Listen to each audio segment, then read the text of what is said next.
ایک حسین نوجوان کا سبق آموز واقعہ۔ ایک بزرگ فرماتے ہیں کہ میں ایک سال سخت ترین گرمی کے زمانے میں حج کو چلا لو بڑی شدت سے چلتی تھی۔ ایک دن جب میں وسط حجاز میں پہنچا تو اتفاقہ قافلہ سے بچھڑ گیا اور مجھے کچھ غنودگی ہی آ گئی۔ آنکھ جو کھلی تو اس جنگل بیابان میں ایک آدمی نظر آیا تو میں جلدی اس کی طرف چلا تو دیکھا ایک کمسن لڑکا تھا جس کی داڑھی بھی نہ نکلی تھی اور اس قدر حسین کی گویا 14ویں رات کا چاند ہے، بلکہ دوپہر کا سورج اس پر ناز و نامت کے کرشمے چمک رہے ہیں۔ میں نے اس کو سلام کیا۔ اس نے کہا، ابراہیم وعلیکم السلام۔ میرا نام لینے پر مجھے انتہائی حیرت ہوئی اور مجھ سے سکوت نہ ہو سکا۔ میں نے بڑے تعجب سے پوچھا کہ صاحب زادے، تجھے میرا نام کس طرح معلوم ہوا؟ تو نے تو مجھے کبھی دیکھا بھی نہیں۔ کہنے لگا، ابراہیم، جب سے مجھے معرفت حاصل ہوئی میں انجان نہیں بنا، اور جب سے مجھے وصال نصیب ہوا کبھی فراق نہیں ہوا۔ میں نے پوچھا اس سخت گرمی میں، اس جنگل میں تجھے کیا مجبوری کھینچ کر لائی؟ کہنے لگا ابراہیم، اس کے سوا میں نے کبھی کسی سے انس پیدا نہیں کیا اور نہ اس کے سوا کسی کو ساتھی اور رفیق بنایا۔ میں اس کی طرف بالکل منتقل ہو چکا ہوں اور اس کے معبود ہونے کا اقرار کر چکا ہوں۔ میں نے پوچھا کہ تیرے کھانے پینے کا ذریعہ کیا ہے؟ کہنے لگا، محبوب نے اپنے ذمہ لے رکھا ہے۔ میں نے کہا، خدا کی قسم، مجھے ان عوارض کی وجہ سے جو میں نے ذکر کیے تیری جان کے ہلاک ہونے کا اندیشہ ہے۔ تو اس نے روتے ہوئے کہ اس کی آنکھوں سے آنسوؤں کی لڑی موتیوں کی طرح سے اس کے رخساروں پر پڑ رہی تھی۔ چند شعر پڑھے جن کا ترجمہ یہ ہے: کون شخص ہار رہ سکتا ہے مشکشن کی خنسہ فلنگ ہمین سنگ کو اپنے کف کی طرف چل کفلا کرا وہ مراس پر من لاچ کا ہو مکہ بچنگ کر رہا ہے اور شنا بھرے لے مس ہے والا کا شنا والا فینو و مسنی آرستا رہا ہے۔ بھوک لگے گی تو اللہ کا ذکر میرا پیٹ بھرے گا، اور اللہ کی حمد کی وجہ سے میں پیاسا نہیں ہو سکتا، اور اگر میں ضعیف ہوں تو اس کا عشق مجھے حجاز سے خراسان تک یعنی یورپ سے پچھم تک لے جا سکتا ہے۔ تو میرے بچپن کی وجہ سے مجھے حقیر سمجھتا ہے۔ اپنی ملامت کو چھوڑ، جو ہونا تھا ہو چکا۔ میں نے پوچھا، تجھے خدا کی قسم اپنی صحیح عمر بتا کیا ہے؟ کہنے لگا، تو نے بڑی سخت قسم مجھے دے دی جو میرے نزدیک بہت ہی بڑی ہے۔ میری عمر 12 برس کی ہے۔ پھر وہ کہنے لگا، ابراہیم، تجھے میری عمر پوچھنے کی کیا ضرورت پیش آئی؟ میں نے کہا، مجھے تیری باتوں نے حیرت میں ڈال دیا۔ کہنے لگا، اللہ کا شکر ہے، اس نے بہت نعمتیں عطا فرمائیں، اور اللہ کا فضل ہے کہ اس نے اپنے بہت سے مومن بندوں سے افضل بنایا۔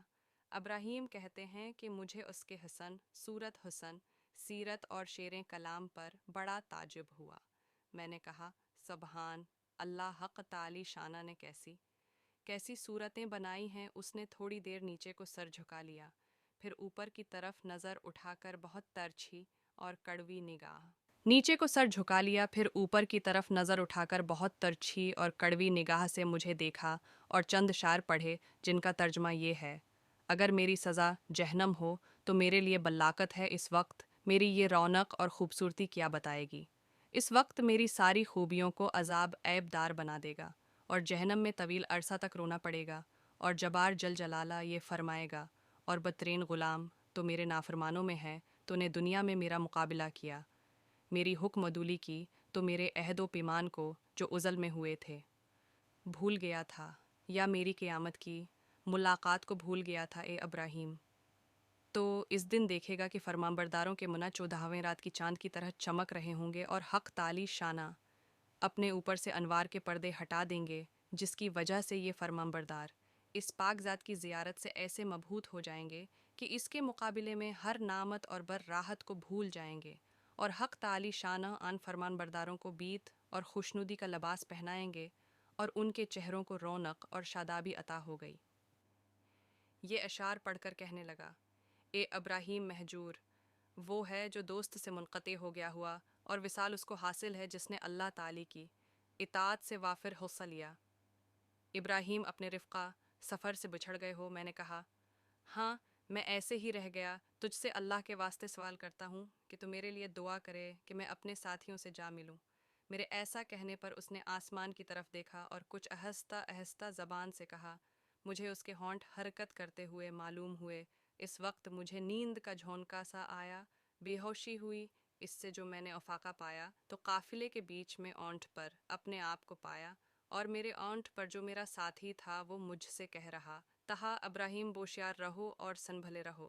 ایسا نہ ہو اوٹ پر سے گر جاؤ اور اس لڑک کا مدہ کو پتہ ہی نہ چلا کہ موہ آسان بر دریافت کیا، مگر کسی کو بھی پتہ نہ تھا کہ کسی نے اس کو دیکھا، تو میں سمجھا کہ اللہ تعالی نے اس کو لوگوں کے آنکھوں سے پوشیدہ فرما رکھا تھا۔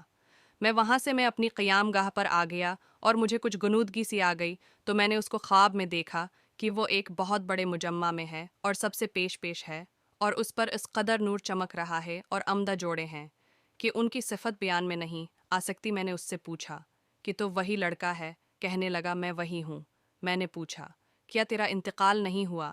اس نے کہا ہاں ہو گیا۔ میں نے کہا کہ میں نے تجھے تجہیز و تکفین کے لیے بہت تلاش کیا، کہیں پتہ نہ چلا۔ کہنے لگا ابراہیم جس نے مجھے میرے شہر سے نکالا اور اپنی محبت میں فریفتہ کیا اور میرے عزیز و اقارب سے جدا کیا، اس نے مجھے کفن دیا اور کسی دوسرے کا محتاج بنے نہیں دیا۔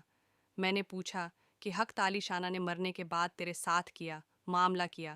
اس نے کہا اللہ جل شانہ نے مجھے اپنے سامنے کھڑا کیا اور فرمایا کہ تو کیا چاہتا ہے؟ میں نے عرض کیا ال ہی تو مقصود ہے اور تیری ہی مجھے آرزو ہے۔ فرمایا کہ بشک تو میرا محترم ناظرین، اگر آپ کو ہماری یہ ویڈیو پسند آئی ہو تو ہمارے چینل کو سبسکرائب کریں، بیل کے آئیکن کو دبائیں